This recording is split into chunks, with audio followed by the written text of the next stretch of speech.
good morning, or good afternoon, or good evening, depending on where you're joining us from. I'm joining us from Texas. Dave, I see that you are back in your Colorado office, but I almost want to give you credit for dialing in from the state of Nevada and specifically Las Vegas, because that's where you spent all of last week. But before we go there, let's make sure that the rest of the map gets covered as well. Please feel free to chime in the comments. Tell us where you're from. You can see Colorado and Texas. Our producer, of course, is in Georgia. Good morning, Mark. Social media is out of Eastern Europe. Good morning, Katrinal. Let's see. So those are all in countries so far. Please weigh in on that. But, Dave, weigh in as if you were still in Las Vegas. Veeam's back. We had an in-person event this week, and you can see green signage, I'm told, from the airport all the way through the restaurants and the venue. Talk to us about AWS reInvent. Yeah, it was really interesting. This was the 10-year for reInvent. It can be up to a 75,000 person conference. Obviously, it had to go full virtual last year, 2020, due to the pandemic. So this year they did a hybrid. You could register and see it remotely, and then of course you could come back. Now, it's actually the city of Las Vegas that put a cap. And I've heard two different numbers, whether the cap was 20,000 people or 25,000 people. But it was back in the Sands Expo with the sort of Venetian Palazzo connected there. Like you said, Veeam went in a big way, Jason. We overtook the baggage claim, the baggage terminal area. Even in competitive sessions where I took the slide, meaning the AWS hero, we were very, very present. We'll talk through some of the other things that we did, but it was just universally, everyone had a lot of buzz and excitement for being back. It was different, I will tell you. I arrived Sunday, but didn't get my badge. So I thought I better go at 6:45 in the morning to get my badge before all these people show up. Sure. You enter the building, I'm wearing a mask, go through a metal detector. There are two bomb sniffing dogs that I'm passing through. And there's this 20-something young DJ girl just cranking up music. She's by herself, totally getting into what's going on. And I'm just there thinking, welcome back to Vegas, as if it wasn't surreal enough. Welcome back to Vegas. So we're going to get into a lot of the compete sessions. And of course, Veeam is notorious or famous, depending on how you think about it, for our presence in those kinds of events. One of the things that we often see in these, and we've seen this, way back when VMworld was the show to be at. We saw it 10 years before that when Microsoft and Tech Ed was the show to be at.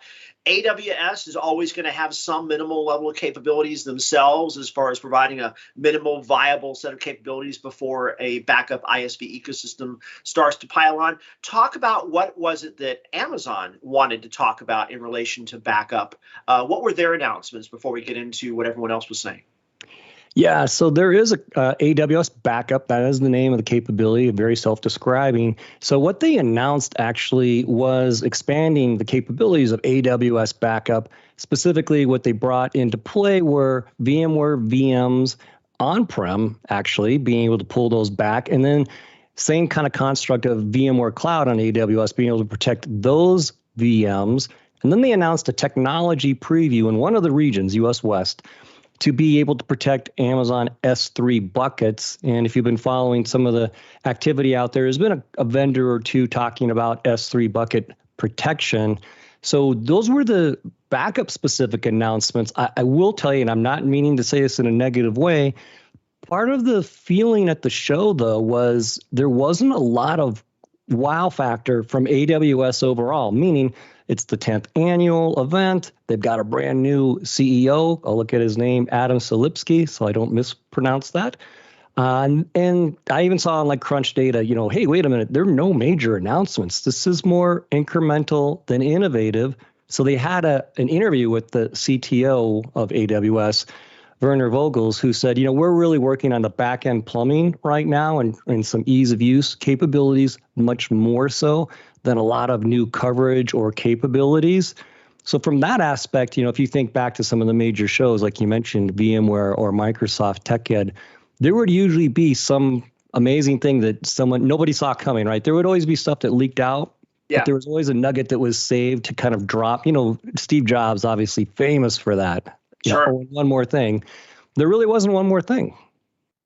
That's interesting. All right. So seems like a little bit of a letdown, but maybe the big thing was just, hey, we're back in person and we can actually see each other and share a beverage with people that we haven't gotten to see in 21 months. And that alone probably is something worth celebrating on its own. I will say, though, I spent 7 years at Microsoft. And so that idea of I got to support my ecosystem and I got to reach out to the edges a little bit because I'm hoping that's where people come. Sounds like that's exactly where the AWS backup is. Obviously, it's not going to back up the other hyperscales. It's not going to back up the service providers. It's not going to back up majority of on-premise workloads because that's not where they want you to stay. They want you to protect there long enough to get it over again and come back again.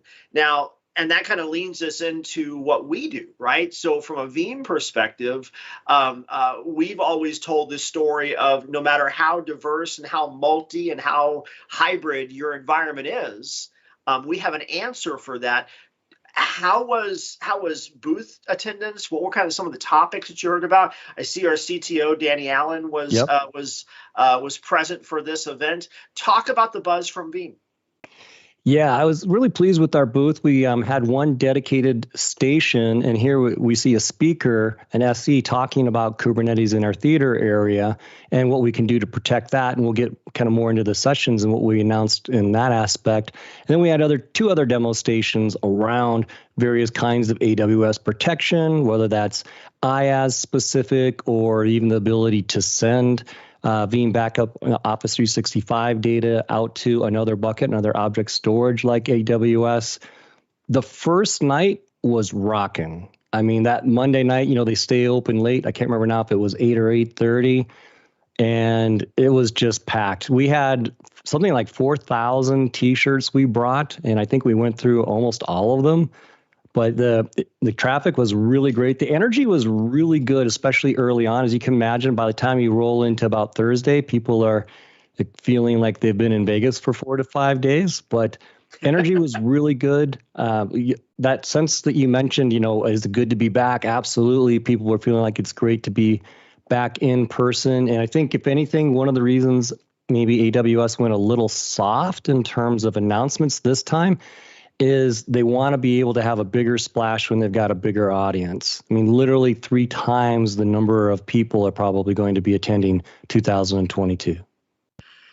So Dave, okay, so 20,000, not as big as what we would have seen in 2019 and prior. And yet, it's fair to say that Vegas is arguably one of the most mixing pot, if you will, all those people in different areas coming together. Let's make sure, again, remind folks, please pile on to where you're from. Tell us where the mixing pot for today's call is going on. Now, mixing pot also has a different connotation when we talk about reInvent. Dave, the way that Veeam actually became so prolific within the virtualization space, one, we were purpose-built, right? Kind of like we also have a purpose-built solution for protecting Amazon hosted infrastructure. But also we recognize that the virtualization admin was different and they were disrupting the status quo.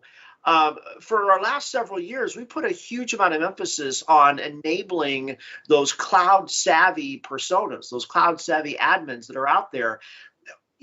I imagine the first year Veeam was there, people were going, what is VM? Right? Is that the hype that we should see today? What were the personas walking around and what was their reaction? Yeah, it's a good point because that's why we had a couple different sessions. We did have 2 speaking sessions. One was kind of a little more traditional Veeam, meaning overall, how can Veeam support AWS? And we kind of talked through all the many different capabilities and ways we can point data there, protect data that's born into there. And then we had a very sort of cloud native discussion with Gaurav Rishi from Kasten and our own David Hill on the Office of the CTO team, really focused on that native experience of Kubernetes. And what you saw, and I'll even tell you, I went to many competitive sessions when I didn't have other business meetings, and you saw a couple of different groups in the audience. You saw some cases the traditional infrastructure and operations people. In some cases, you saw a few of the traditional backup people. And then you also saw a lot of people that were just there to learn about how they could better leverage data. They were all about app dev first, born in the cloud versus lift and shift, in other words. So you did see people that had various views. And even when you went into certain backup sections, you could see people tuning in more when you talked about how this could help you refactor your application, and tuning out more when you maybe talked about cyber, and vice versa. Some people really tuned in to ransomware. I think it's okay. So ransomware is still the meta theme of the day. I think that's kind of interesting in its own right, thinking about the fact that, at the end of the day, servers are still servers, whether they're cloud hosted or not. Data sets are still data sets, whether they're cloud hosted or not. That maybe leans into more, are we seeing a more mature perspective that hybrid and cloud hosted is just another platform to run on? Is that fair to kind of blend in? I think it's a fair takeaway. I definitely think a good portion of the people there felt a lot like what we saw early on in VMworld, meaning we're pioneers, we're doing something that's completely different than what anyone else has done in the past. But ultimately, it's the same business challenges that have to get solved, in this case, resiliency or cyber resiliency. So that context was a little bit interesting, but it's definitely safe to say highly mainstream. I know we've heard from a couple of folks, especially on the Kasten team. Veeam, do you want to keep messaging how you can help people move to the cloud? Because we're talking to people where they're still on that journey. Depending on where you sit, this sounds like something that's a half a decade old, or at least certainly multiple years behind you. Got it. By the way, I gotta, you gave props to, if we go back to that session slide for a second, we saw David Hill, one of the folks from the strategy team, Gower from Kasten. Is that Dustin Albertson on that left-hand side? Because Dustin has been paving the way for cloud-based data protection for more years than I want to admit.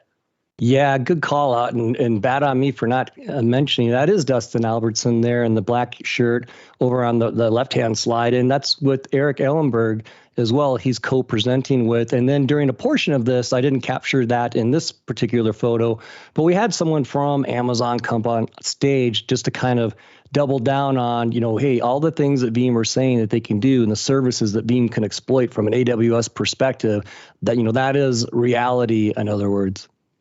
So I love the fact that even though out of the 4,600 people that we have here at Veeam, we have a lot of people that live and breathe that highly virtualized data center. But we wouldn't be on the front edge of some of these technologies without some of the diverse subject matter experts that we bring in for events like reInvent along the way. Now, as I recall, Dustin's from South Carolina, so we should give some props there. Let's go ahead and check out the map and see where else folks are from. So is that not Illinois, Indiana? Had to squint a little bit for that. So Indiana's in the house, South Carolina. Dustin's probably cloning for his 1 minute of fame. That's why we got him checked on green for there. What else we got over in the old world? So Spain is in the house. Slovakia.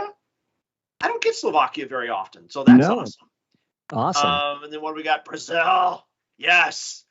Whenever a large portion turns green, it makes me happy, especially when they know how to do a good piece of meat and wine. Always a prop there. And Australia, our friends down under, are in the house this morning. So yeah, keep turning the world green little by little, if you will. Okay, so we've covered the sessions, right? So anything you want to kind of mention from the compete sessions? I'm sure all those compete sessions, they were standing room only and lots of engaged speakers, and the audience was just asking for autographs. I mean, is that kind of how the compete sessions went? Nailed it. No, actually, without naming names and obviously being very respectful, it was interesting to see the variance or the difference. Some people told their story incredibly well. Some people didn't tell their story as well. Some people had technical difficulties. Some people literally didn't plan. They rolled in with a 7.5 minute demo and said, I have to fast forward to the minute where I really want to show it to you. And then, by the way, a few minutes from now, I've got another 5.5 minute demo, and we're going to forward this to the portion that I want to show you. I will tell you, our boss, our chief technology officer at Veeam, that would be a bad after session meeting if we did that. Put it mildly. But it was interesting because a few people chose to use the NIST cybersecurity framework as a methodology to be able to present some of their ransomware capabilities. And we've done that too at Veeam, but our co-founder has told us maybe go easy on that, because the point shouldn't be to fully explain what this framework is. It should be to describe what are the benefits. And I will tell you, Jason, I was thinking the opposite. I was like, no, this makes sense. It's very logical. That's why it's a framework, and we can fit into that. That story works great if you spent like weeks reading white papers from NIST, if you've got a background in other words. So It's very interesting to see two competitors try to use NIST as an organizing principle. In one case, I don't think it was too bad. I thought the presentation honestly was brilliant. I thought it looked great. Unfortunately, she had some technical problems through no fault of her own. It turns out another room was interfering, the slide advancer, so her slides were moving on her. But it was interesting because I could see some people in the audience, they weren't understanding how this plugged together because they didn't roll in, with having that cybersecurity framework knowledge. In the other case, it just became a grab bag. Okay, if this is NIST and the 5 components of the framework, I am now going to have slides with a zillion things on there. And if you didn't know better, you'd think all those things were done by their backup product. If you did know better, you realize, that's about 7 products underneath the covers that are at play here. The other quick thing I'll tell you from a competitive perspective is they also had sessions in the theater area in the expo hall, and they had 2 backup ones back to back. So I walked over for both, one around Kubernetes, standing room only, people into it. People looked young. People looked like they're probably more of the DevOps type. Sure. And then whatever it was, 10-minute break, there was like 5 people, including me. And I'm not sure how many were from that other vendor. And the presenter was good, by the way. The material was good. The person spoke well, in my opinion, but it was more of a traditional backup-like conversation. So going back to your persona, who's there and what do they want to hear? That's a good takeaway. It's not that you can't come and talk about backup software, because if you looked up at the expo, kind of like Veeam World, you could see a lot of different backup logos up there. Yep. It's the story that you're telling or how you're telling it. Yeah. Now, and Dave, you and I have both spent, 30 plus years, a lot of those years on stages and in breakout rooms over time. I'm not going to pretend that either one of us is an expert. But I think one thing that I want to take away from what you said, though, is understand your audience. So use NIST if you're at a security conference, right, where everyone already breathes and lives NIST. And the only piece they're missing is how does modern data protection fit within the NIST framework that they've already built their livelihood around. Right. Yeah, in this case, though, we're going to talk about you talk about cloud the way they want to talk about cloud. And again, the only piece that you're trying to fill in is how does backup fit within a modern hybrid cloud architecture. Now, before we get into our answer for that, it would not be an in-person event if there wasn't the Veeam party. How was the Veeam party? Yeah, we actually did 2 events on the same day. Early breakfast and nighttime. So if we didn't get you one part of the day, we got you on the other. On the kind of right-hand side here was our breakfast, which we did sponsored with Cloud Native Data Management, or as my backpack says, CNDM Day. And it was kind of an Ask Me Anything. It wasn't just Veeam. We invited other friends and family. And at the bottom, there's our Michael Cade chatting about some specific things. And then over on the kind of the middle and the left-hand side, we hosted a multi-hour event. You can see lots of swag. We even had these claw machines where you could get out these little backup superheroes. We had people walking around in green suits, which I got to tell you, after a few drinks, that got pretty interesting on the eyes. But hors d'oeuvres abound, good attendance, and a lot, again, just the enthusiasm. What it reminded me of, here's a weird analogy. I'm not even a big baseball fan, but it got moved to my town, meaning Denver, the All-Star game. So I went to it, and people were just happy to be out. People were just happy to be at an event. And that's exactly what this reminded me of. The level of enthusiasm, appreciation, and genuine interest is a lot higher than I'm used to seeing at these big trade shows. Yeah, I remember those days when we said, do we have to go for one more conference? Do we have to go to one more event? And I remember the strategy team members from CTO's office all going, we get to go to a conference. We get to go to an event. All right. And the reason that we got to go to the event is because we have really cool stuff to talk about. You ready to talk about what Veeam's tech was for this conference? Yeah, let me reverse roles and tee you up. we've been doing a lot of things with AWS for some time. Maybe kind of give us, before we go into some deeper detail, kind of the smorgasbord view of all that. Well, I think the short answer is, we kind of leaned into this a little bit earlier in the session, is this is purpose built for Amazon. The difference is it didn't come from zero. We didn't build it from scratch. So it builds on a lot of the framework and the best of breed technologies that made Veeam just as disruptive when virtualization was coming into the fray. And now here we are in a hyperscale world. Some of the key tenets are around this idea of set it and forget it, right? So there has never been an IT administrator who said, I want to go and check my backups every day, right? I don't want to go babysit this. I want to create policies, and I want to know that everything's protected, and then just tell me when it's not. And by the way, make sure that's actionable so I can actually do something with it afterwards. That's set it and forget it. Certainly from a fast and flexible perspective, we want to make sure that we're leveraging cloud a smart way, right? So being able to use multiple tiers of Amazon storage in order to be able to hold that, which kind of leads us right into cloud, it's going to be cost optimization.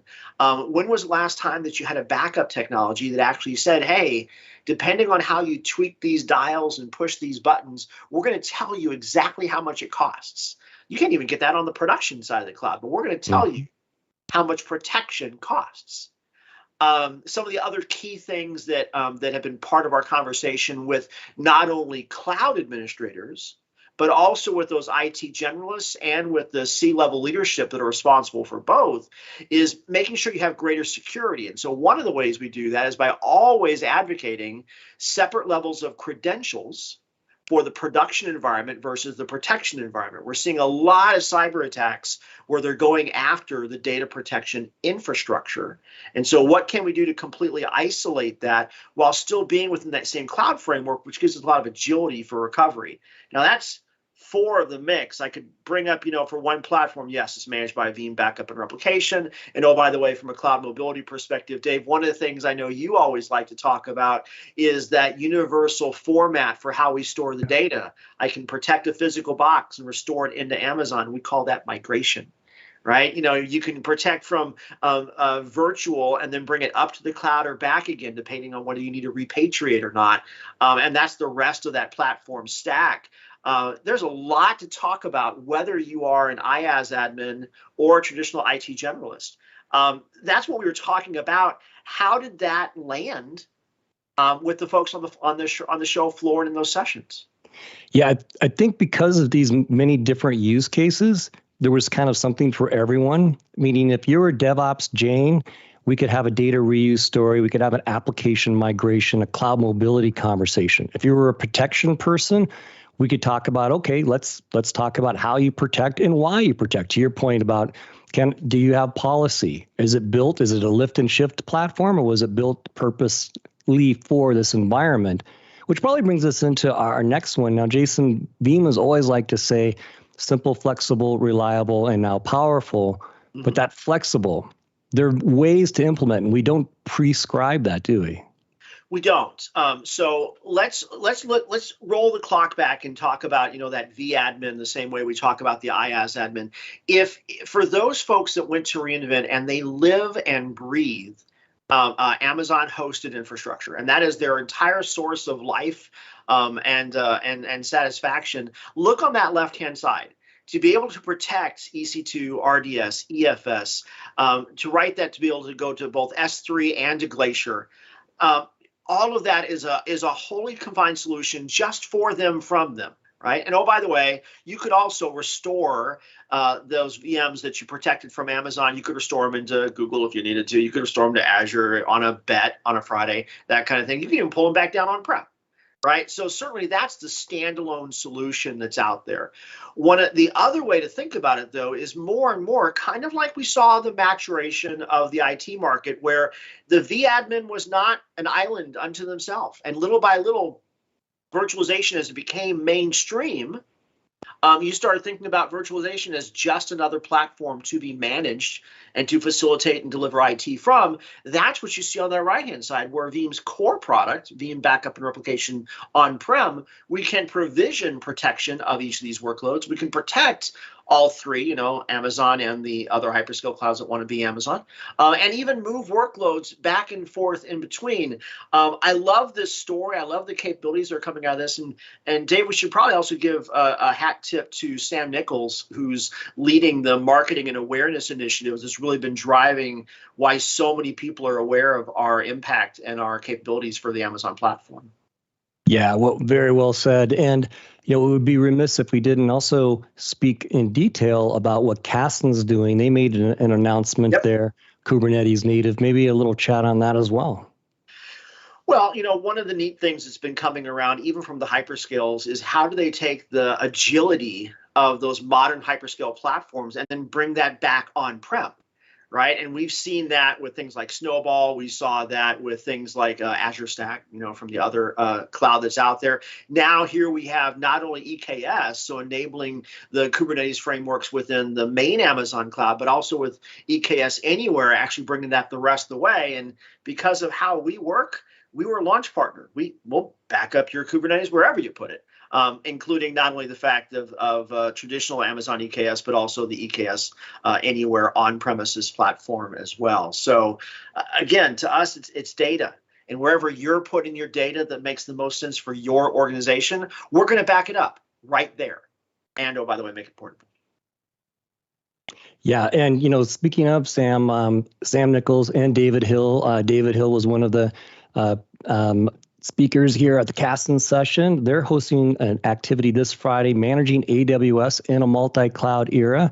One of the interesting things is there's a few ways you could look at multi-cloud and multi-cluster. I'll throw that one in there.